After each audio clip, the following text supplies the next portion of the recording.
En el año 476, Roma cayó. Los bárbaros saquearon la ciudad. El último emperador fue depuesto. El Imperio Romano de Occidente dejó de existir. Pero había un secreto que pocos conocen. La mitad del imperio no cayó. La mitad del imperio sobrevivió 1000 años más. Constantinopla, Bizancio, el Imperio Romano de Oriente. Mientras Europa se hundía en la Edad Media, Bizancio prosperaba. ¿Por qué? Porque hicieron algo que Roma occidental nunca hizo. Protegieron su dinero.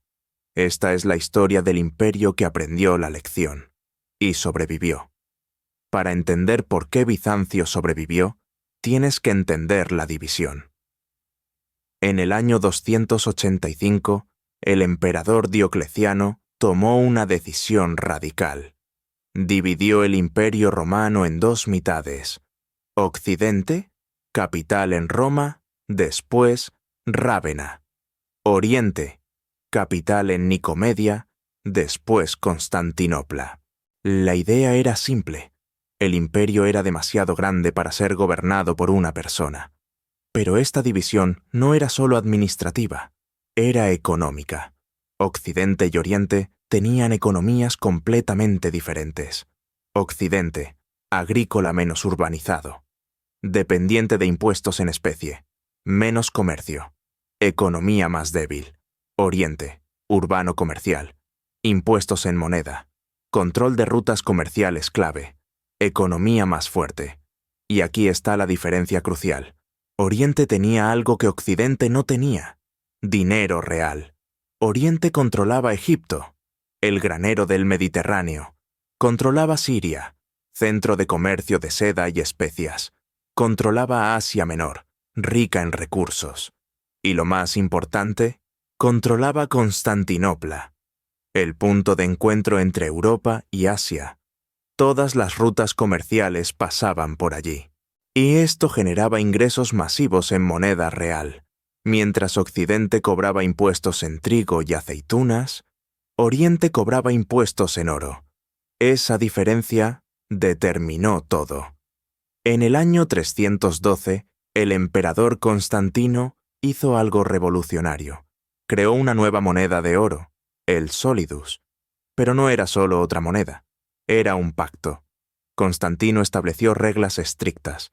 Peso, 4,5 gramos de oro puro. Pureza, 24 quilates. Calidad, sin devaluación. Nunca. Y lo cumplió. Desde 312 hasta 1453, más de 1141 años, el solidus mantuvo su peso y pureza. Piensa en eso por un momento. 1000 años.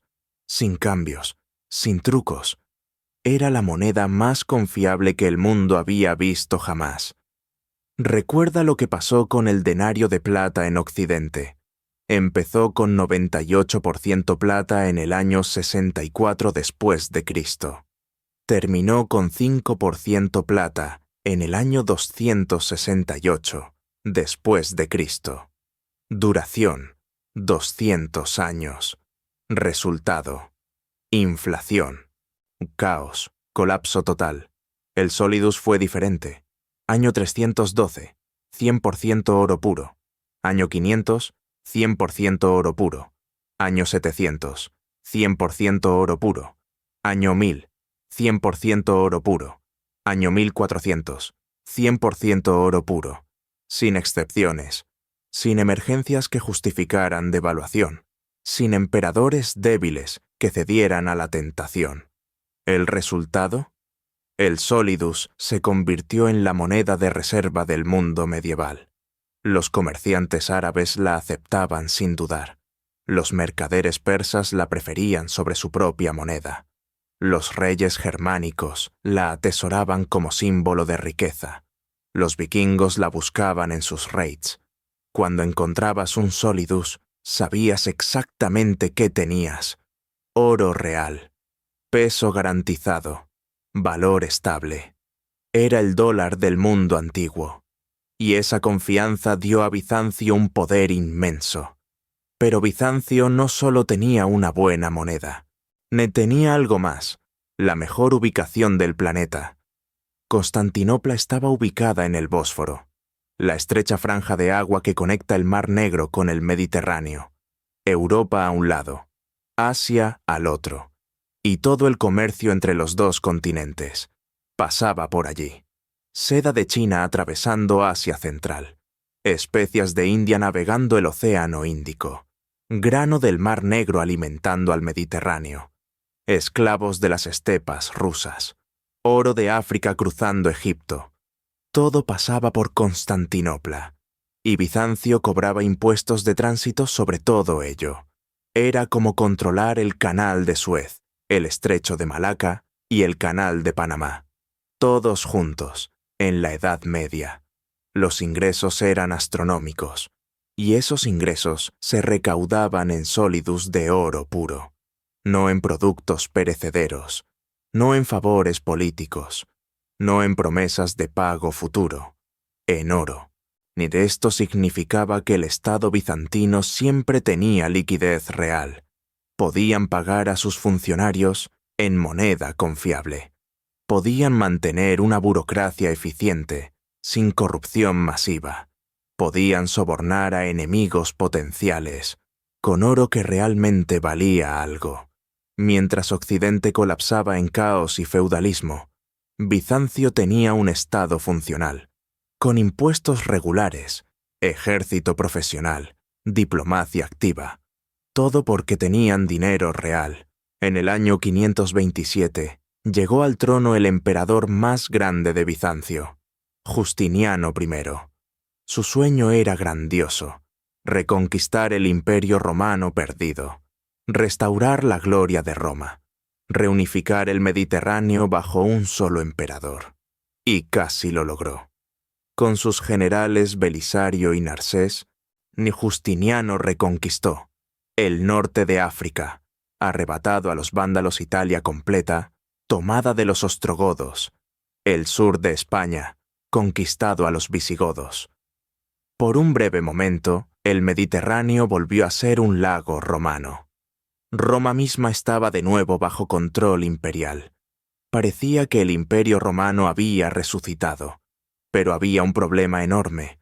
Todo esto costaba fortunas. Las campañas militares drenaban el tesoro. Mantener ejércitos en 3 continentes era carísimo. Los asesores de Justiniano le advirtieron: «Emperador, estamos gastando demasiado. Las arcas se están vaciando. Deberíamos hacer lo que todos los emperadores en crisis hacen: devaluar el solidus, reducir un poco el contenido de oro. Nadie lo notará». Era la solución obvia. Era lo que Roma occidental había hecho una y otra vez. Era lo que todo emperador en apuros hacía. Pero Justiniano dijo no. El solidus es nuestra palabra, es nuestra promesa. Si rompemos esa palabra, perdemos la confianza. Y si perdemos la confianza, perdemos todo. Así que en lugar de devaluar el solidus, Justiniano tomó el camino difícil. Aumentó impuestos, impopular pero honesto. Mejoró la eficiencia de la recaudación fiscal. Redujo la corrupción en la burocracia. Recortó gastos en áreas no esenciales. Reformó leyes para hacer el comercio más eficiente. Era doloroso. La gente se quejaba. Había protestas. La más famosa fue la revuelta de Nicá en 532, donde casi pierden Constantinopla. Pero Justiniano se mantuvo firme, y el solidus se mantuvo puro, y esa pureza salvó a Bizancio. Porque en el 542 algo catastrófico sucedió: la plaga de Justiniano. No una pandemia de peste bubónica que mató entre 1/3 y la mitad de la población del imperio. La economía colapsó. Los ingresos fiscales se desplomaron. El ejército se debilitó por falta de reclutas. Justiniano tuvo que abandonar todas sus conquistas en Occidente. Italia fue invadida nuevamente por los lombardos. El norte de África se perdió. España volvió a manos godas. Fue un desastre total. Bizancio retrocedió a sus fronteras orientales. Pero Sobrevivió. Y aquí está el punto crucial.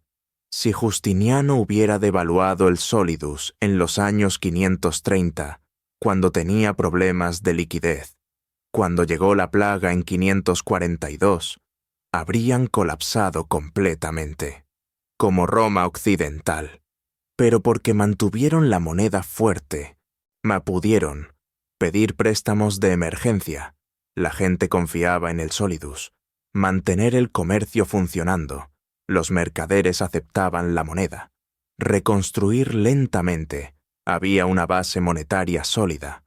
Justiniano perdió el sueño de reconquistar Occidente, pero salvó Oriente, y Oriente duró 900 años más. Aquí está la diferencia fundamental entre Bizancio y Occidente. Occidente. Necesitamos dinero flecha. Devaluemos la moneda flecha. Problema resuelto, temporalmente. Flecha crisis. Peor después. Bizancio. Necesitamos dinero flecha. Aumentemos impuestos o cortemos gastos flecha. Problema resuelto, permanentemente. Bizancio entendió algo profundo. La confianza en la moneda es más valiosa que el oro mismo. Si pierdes la confianza, pierdes todo. Así que los bizantinos desarrollaron reglas estrictas de política fiscal. Regla número 1. El solidus nunca se devalúa 1000 años. Cero excepciones. Regla número 2. El presupuesto debe estar equilibrado. No puedes gastar más de lo que recaudas. Período. Regla número 3. Las reservas de oro son sagradas. Solo se tocan en emergencias absolutas de supervivencia. Regla número 4. Los impuestos deben ser justos pero firmes. Mejor un impuesto alto y predecible que uno bajo y arbitrario. Estas reglas no eran populares. Los emperadores que intentaron romperlas causaban crisis inmediatas, como el emperador Focas, 602 a 610, que intentó manipular el contenido del solidus. Su reinado terminó en rebelión, guerra civil y su ejecución brutal. El mensaje era claro: no toques la moneda, como el emperador Miguel III, 842 a 867, que gastó las reservas en fiestas y lujos. Fue asesinado por Basilio I, quien restauró la disciplina fiscal. La lección se repetía una y otra vez. Puedes romper muchas reglas en Bizancio. Puedes ser cruel. Puedes ser incompetente. Puedes perder guerras. Pero hay una regla que no puedes romper. No destruyas el dinero. Bizancio también revolucionó la estrategia militar. No porque fueran mejores guerreros que Roma, sino porque eran más inteligentes económicamente. Roma occidental había intentado mantener legiones masivas en todas las fronteras. Costaban fortunas, y cuando no podían pagarlas, se rebelaban y proclamaban emperadores. Fue el ciclo que vimos en la crisis del siglo III. Bizancio aprendió de ese error. Crearon el sistema de temas. Dividieron el imperio en provincias militares llamadas temas. En cada tema, los soldados no recibían salarios constantes. En su lugar, recibían tierras. A cambio de esas tierras, debían servir cuando fueran llamados. Era brillante por varias razones. 1. Reducción de costos.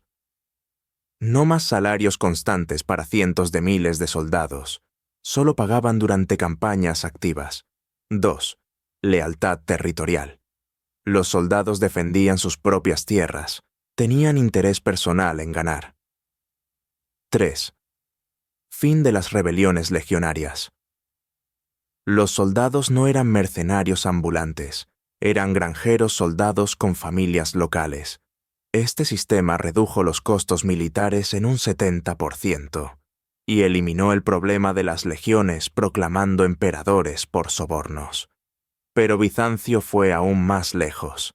Desarrollaron una doctrina de diplomacia sobre guerra. Usaban oro para evitar conflictos. Si una tribu bárbara amenazaba la frontera, Bizancio les pagaba para atacar a otro enemigo. Si un general enemigo parecía competente, Bizancio lo sobornaba para desertar. Si una guerra parecía inevitable, primero intentaban un tratado caro. Los romanos occidentales los llamaban cobardes. Los bizantinos lo llamaban economía inteligente. Y tenían razón, porque una guerra que cuesta 1.000.000 de solidus es más cara que un soborno de 100.000 solidus que evita esa guerra. Occidente gastó todo su dinero en guerras interminables y colapsó. Bizancio gastó dinero evitando guerras y sobrevivió. Durante 1000 años, Bizancio enfrentó crisis que habrían destruido a cualquier otro imperio. Siglo VII. La invasión árabe. En los 630 a 640, los árabes conquistaron Siria, la provincia más rica, Egipto, el granero del imperio, el norte de África, rutas comerciales clave. Bizancio perdió 2/3 de su territorio. Sus ingresos cayeron un 75%. Constantinopla fue sitiada 2 veces por flotas árabes masivas. Cualquier otro imperio habría colapsado. ¿Qué hizo Bizancio? No devaluaron el solidus. En cambio, reorganizaron completamente el Estado, sistema de temas, redujeron la burocracia al mínimo esencial, enfocaron recursos en defender Asia Menor y Constantinopla. Usaron fuego griego, un arma secreta que quemaba barcos. Sobrevivieron, y cuando los árabes se fragmentaron en el siglo IX, Bizancio recuperó territorio. Siglo XI. La crisis turca. En 1071, los turcos selyúcidas aplastaron al ejército bizantino en la batalla de Manzikert. El emperador romano IV Diógenes fue capturado. Asia Menor, el corazón del imperio, fue invadida. Pérdidas territoriales catastróficas. Pero el solidus se mantuvo fuerte. El nuevo emperador, Alejo I Comneno, y usó esa moneda fuerte para pedir ayuda a Occidente, resultó en las cruzadas. Contratar mercenarios, varegos, normandos.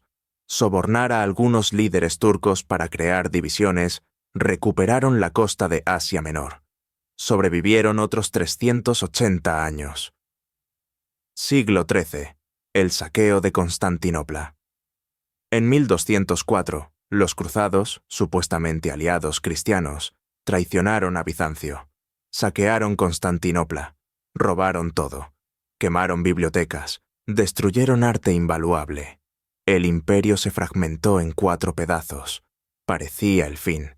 Pero incluso entonces, los bizantinos en exilio, en Nicea, mantuvieron la pureza del solidus, y cuando finalmente reconquistaron Constantinopla en 1261, usaron esa moneda confiable para reconstruir.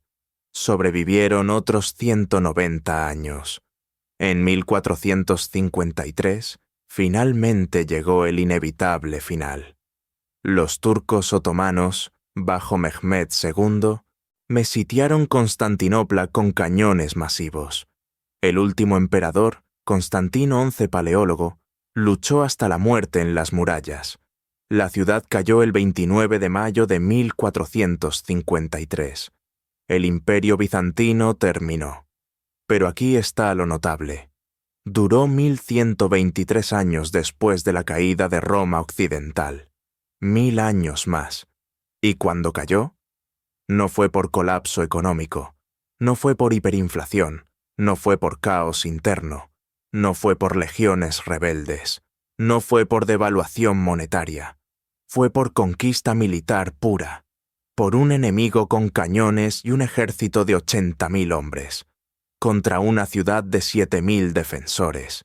Es la forma honorable de caer, luchando hasta el final, con tu economía intacta, tu moneda respetada, tu civilización intacta, no como Occidente, que se autodestruyó desde dentro, que murió no por enemigos externos, sino por su propia codicia, que se envenenó lentamente con su propia moneda corrupta.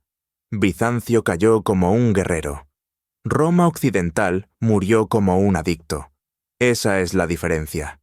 La diferencia entre Roma occidental y Bizancio fue simple.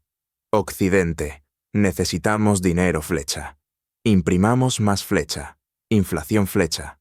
Caos flecha. Colapso. Duración. Aproximadamente 200 años de decadencia. Bizancio. Necesitamos dinero flecha. Cortemos gastos o aumentemos impuestos flecha. Disciplina flecha. Supervivencia. Duración. 1123 años. Occidente tomó el camino fácil cada vez. Bizancio tomó el camino difícil cada vez. Occidente colapsó en siglos. Bizancio duró un milenio. La lección es brutal y clara. No puedes imprimir tu camino hacia la prosperidad. Solo puedes imprimir tu camino hacia el colapso. La confianza en la moneda es la base de la civilización. Cuando rompes esa confianza, rompes todo lo demás. Gobierno, comercio, y especialización, progreso. Todo depende de que la gente crea en el dinero. Y si destruyes esa creencia, destruyes la sociedad misma. Entonces, ¿quién es el Bizancio moderno? ¿Quién está protegiendo su moneda hoy? Suiza. El franco suizo apenas se ha devaluado en 150 años. Disciplina monetaria estricta. Singapur. Presupuestos equilibrados. Reservas masivas. Cero tolerancia para déficits. Noruega. Fondo soberano de petróleo. Gastos controlados. ¿Y quién es la Roma occidental moderna? Bueno, es una pregunta más incómoda. Pero si ves un país que imprime dinero sin parar, tiene déficits crecientes cada año, devalúa su moneda constantemente, promete más de lo que puede pagar, dice, esta vez es diferente. Ya sabes la respuesta. La historia no miente. Y está a punto de rimar otra vez. En el próximo video, vamos a ver el colapso más rápido de la historia moderna. Alemania, 1923. Hiperinflación. Cuando un país destruyó su dinero en solo 18 meses. Dale like, suscríbete. Porque lo que le pasó a Alemania le puede pasar a cualquiera.